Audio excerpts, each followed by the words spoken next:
The Gale Whitman Show, brought to you by Up Northco, over 30 years of leisure and recreational products for the great outdoors. And by Rut Now, a complete selection of wildlife calls and decoys. Bring that trophy buck home, Rut Now. And by Waylon Boone's original Johnny on the Spot, portable waste systems for today's anglers and hunters. Now grab your rod and fill your thermos as we head outside with Gale Whitman.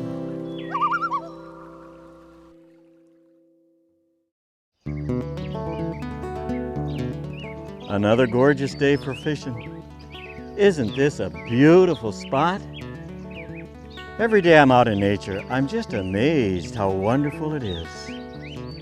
But nature can be dangerous if you're not careful. We're fortunate to have a great variety of wildlife in and around the lakes of Minnesota. They're mostly peaceful, but it's best to keep a safe distance from some, as you will see in this next segment with Officer Torgerson.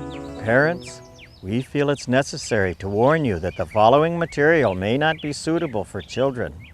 Back about 5 years ago, we came up with the idea of using a snapping turtle to find and recover bodies.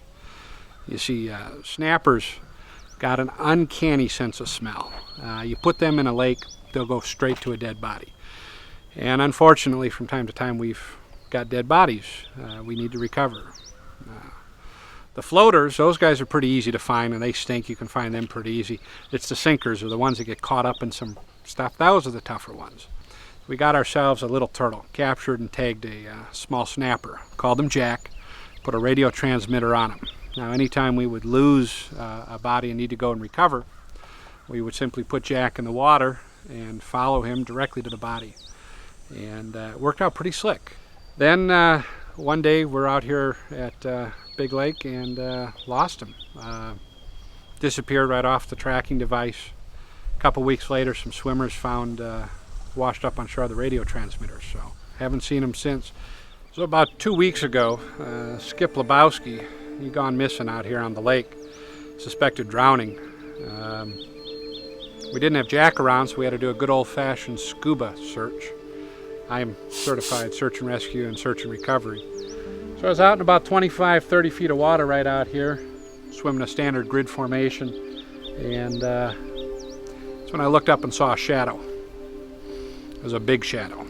There should not be anything that big in this lake. It startled me at first, and then I recovered, realized it was just a turtle. Oh, shit! Biggest dang turtle I've ever seen. So I started following him, and the turtle started swimming in here towards shore. As I got closer, I realized that this is probably Jack. Jack must have been weighing in about 200, 225 pounds. As I approached him, noticed that he had what was left of Skip in his mouth and his jaws. And I realized this was going to be a fight, but that was evidence. I needed to get a hold of it. So proceeded to try to remove the evidence from his mouth, and that's when Jack attacked me. We started struggling here. He started dragging me out into deeper water. Get out about 20 feet is when he started doing the turtle death roll. He took me under pretty deep. Didn't think I was going to make it. Pretty scary. Don't know what happened then. Next thing I know, I got the Skip's hand in my hand, and Jack's disappearing into the depths. I'm swimming like heck for shore, and as fast as I could go. So make it into shore, and it's the last we've seen of Jack. But he's out here somewhere in this lake. We're stepping up patrols. We're doing everything we can to keep the public safe, because this is one big turtle. And this isn't the Jack we knew. This is Jack the Ripper, and he's mean.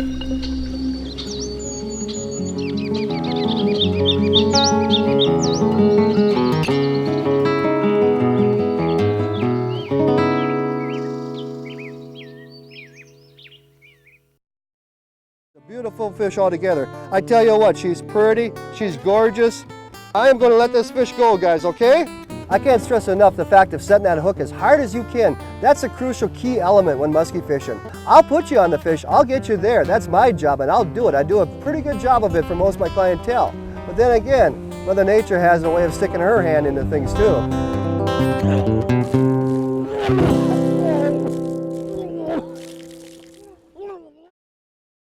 Boy, that was a lot of fun. And many thanks to my loyal friend Steve for bringing us to those big lunkers. Hi, honey. Well, look who's here. I thought you could use a nice hot cup of joe. Boy, you said it. Folks, my wife Elizabeth here has been working on a wonderful new segment for the show. Why don't you tell us about it? Well, you know, honey, many of us who love nature feel at one time or another a need to express that joy. Some people paint, some people write music, and some people, like me, write poetry. I've always had a love of poetry, but I never really thought to write until I realized how much I enjoyed nature. Nature is just so pure, so simple, so majestic. I've come up with a phrase that best describes that feeling of awe I have when I experience the miracle of nature. Sparkling gold and magical. I just sort of stumbled into poetry myself. I found I had actually been writing haiku before I even knew what it was. The first time somebody said haiku to me, I said gesundheit. All you need to do is to walk and observe and find a place that feels good to you, a place that calls to you. My friend Little Bear, who's a Native American, calls this a good, clean spot. Feel the stress and complications of everyday living slip away as you get back to the simple beauty of nature. The words and thoughts inside you want to come out. They do. And when you are in nature, away from society and all its distractions, all you have to do is let the words flow. Let your art flow. Let your art out. Trees, grass, dirt, leaves. What subtle beauty are these? I dance, I fly. I feel so high. Join me next time when I show you how to mat and frame your poetry so that you can hang your art on your cabin walls. I'm Elizabeth Whitman. Thank you and keep writing.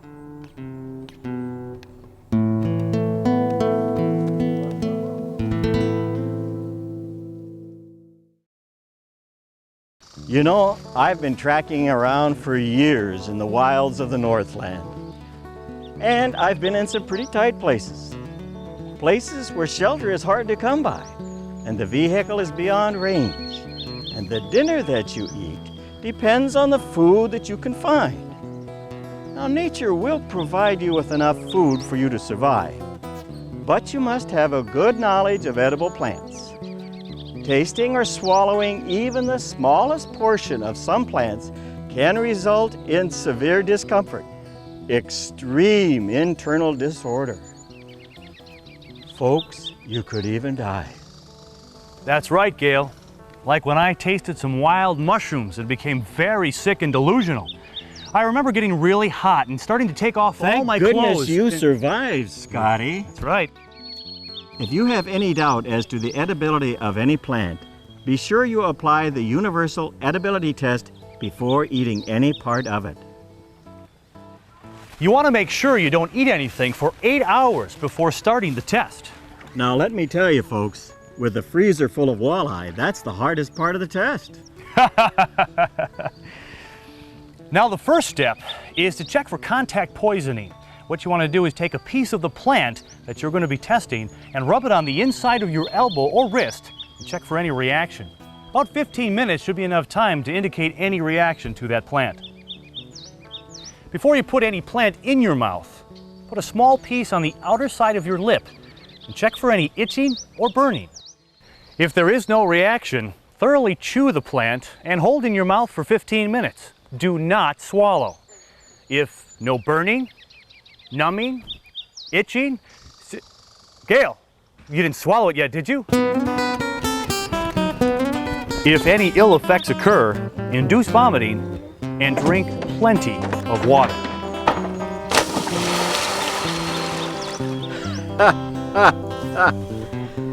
We had to do a quick follow-up on that segment on water purification. Ever heard of Giardia? Get yourself a stack of National Geographics and lock the outhouse door. It's time for our annual trip to the Carlton County Fair. And this time we brought along Elizabeth. And this one is a limited ticket. We call it our Big Orange ticket. It's a $20 ticket. Big orange ticket. We have $2,500 first prize, $1,000 second prize, and then 2 guns. And we only sell 300 of these. Oh. So you have Gale, honey, I think we better sign up for that one. So where do all these proceeds go? all these proceeds go for building habitat. This is mainly for big game. You got your skinning knife right here for skinning. Show the folks at home the skinning knife. Your gut hook for when you just before you get For them after hooking you the shoot guts. them. When you have to hook the guts. You've got your bone saw for splitting them if it's a bigger game. Bone saw. You use it for small brush too. Well, And it all goes in the same one. That sounds excellent. That sounds like pretty much all the tools you need to harvest the thing and then get your points.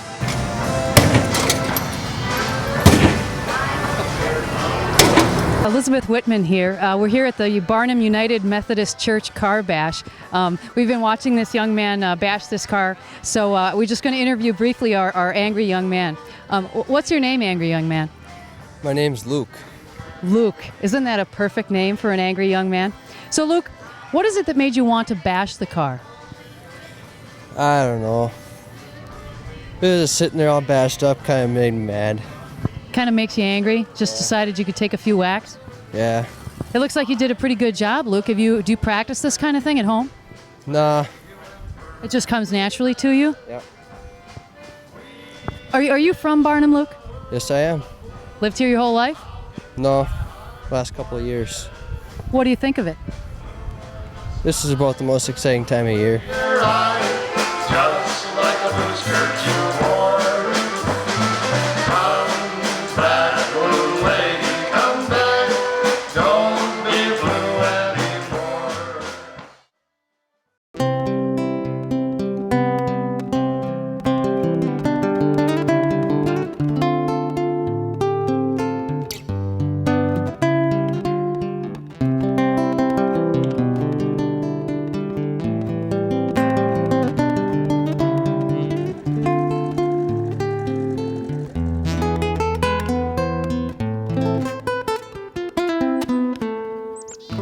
Tell you a story about the time I went fishing in the big lake, the ocean, out west. I went on a half-day fishing trip. I never get seasick. Well, I've never been out in the sea. Anyway, I didn't take the seasick pill. I got out there 2 hours after we got out in the ocean. Big, rolling waves. Everyone started to get sick, and I was still okay. I hadn't caught anything, and all of a sudden I get a big bite, and I'm reeling in, and I know he's a big one. I get him right down on the bottom of the boat. I pull him up. I look down, and he had this big, ugly, red face on him. I just puked right on his face. Well, I was sick the rest of the trip. Gale. Gale? Oh, I think I got one.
Sure you don't want any? No, thanks. So what are you getting at, Teddy? You're letting Rhonda take over the show, Dad. Oh, come on. You really think the puppet thing is a good idea? We need to expand our viewers. Dad, the guys that have been watching your show for 20 years, they don't want to tune in to see a beaver dancing around on a log. She's been working her butt off trying to come up with new ideas for the show. If you took half as much interest in it... Dad, don't start on me with that. I spent $45,000 on that Hollywood Mallard, it's film. 2 o'clock.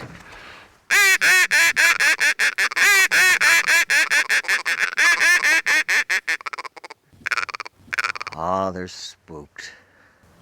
All I ever wanted from you was to be my sidekick. I thought if you went out, learned some things, got Hollywood out of your system, you'd come back and we'd have a great show. But you just don't want to do it. Well, I wouldn't be here if I didn't want to help, Dad. They're coming around! Oh. This gun! Teddy, get those birds! I gotta get this gun oil.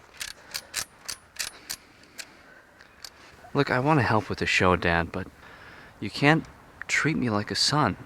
Well, not with the show. Do you understand what I mean? I'm sure you're gonna do great things for the show. I'm just so glad you're back. Sure you don't want any coffee? No, Dad. While most of us hunters are safe outdoors, there are a few who spoil it for the rest of us. That's why we have people like Officer Torgerson who are out there making sure that it's safe for all of us. I've been a conservation officer here for about 12, 13 years. Most fantastic job in the world. Get to be here in the great outdoors, not locked up in any office. The thing I like about this job, there's no day-to-day routine. You never know what's going to come up around the bend. Freeze! Freeze! Drop it! Police! You know, not to knock the city cops. Those guys do their job. Once in a while they come across some bad guys with guns. But when you're a conservation officer, you're out here in the backwoods. And you know that every single one of the bad guys has a gun. I tell you, this isn't a job for the weak-hearted. You guys looking for milfoil out there? All right, looks clean, you can go. Yeah, you got license and registration here? Knowing that you're out here protecting. Nice. Doing what's right. Getting back to nature. That's what this job's all about. Yep. 13. Looks good. You know, could never handle a desk job. It's not my style. We're on the back Johnson Farm Road, and shouldn't be anybody out here. It's past dark, hunting season. Hours and hours of sheer boredom, punctuated by moments of sheer terror. Hold on, I think I saw something there.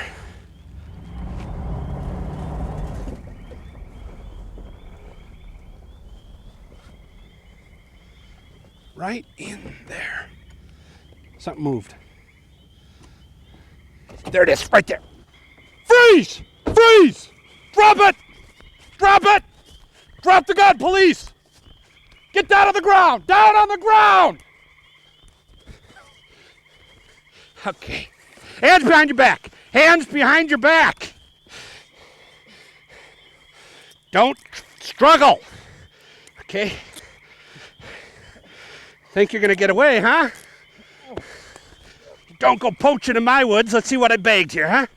Come on. Yeah. Gotcha, Buck. Another good one for the good guys. Good job, buddy. Come on, get up.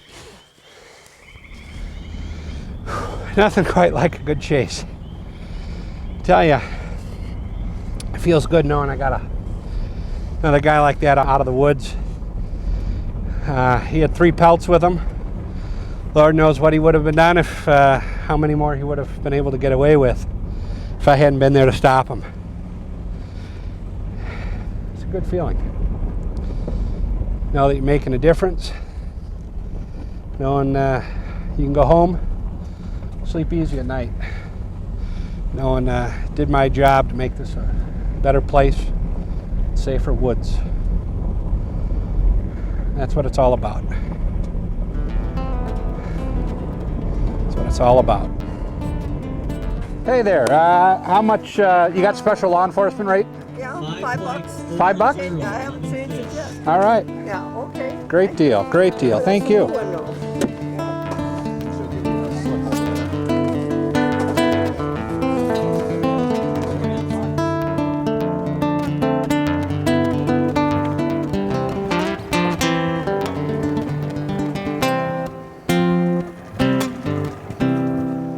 Any luck?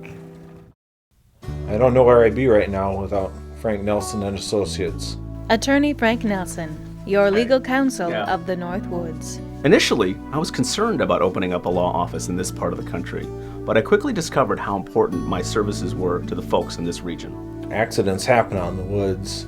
I don't mean with hunting weapons. The people are pretty safe. It's the animals. You just don't know. Bill Hauser came to me last fall with an amazing account of his horrific experience using a certain deer call while hunting. It's hard to talk about. Bill was bow hunting last November 10th, which was the height of the white-tailed deer rut season. This, of course, is when the male deer are crazy with lust. The deer calling device Bill used is designed to sound like a doe in heat, which is a very effective lure during the rut season. I've been hunting long enough to know how bucks act during the rut, but this is way different than I've ever seen. I never knew what hit me. I did some research and found out this product did not meet state safety regulations and felt the company which designed the product was responsible for both the physical and emotional trauma Bill Hauser had suffered. Thanks to Frank Nelson's hard work, I've been able to rebuild my life, and I'm looking forward to getting back out in the woods again. Experience, dedication, caring. Let Frank Nelson help you find your way out of the woods.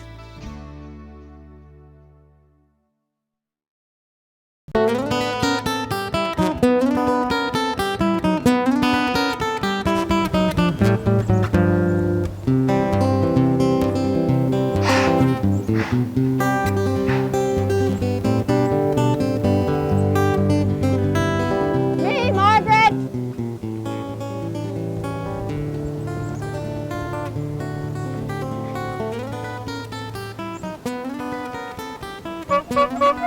Don't shoot!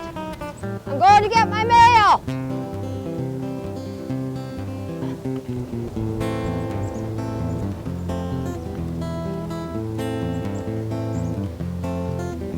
Me, Margaret!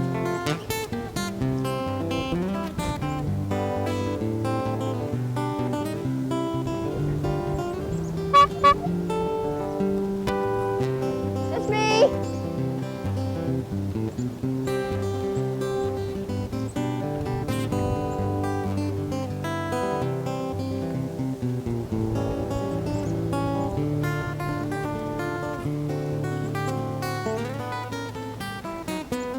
Me, Margaret, I'm just going to get my damn it!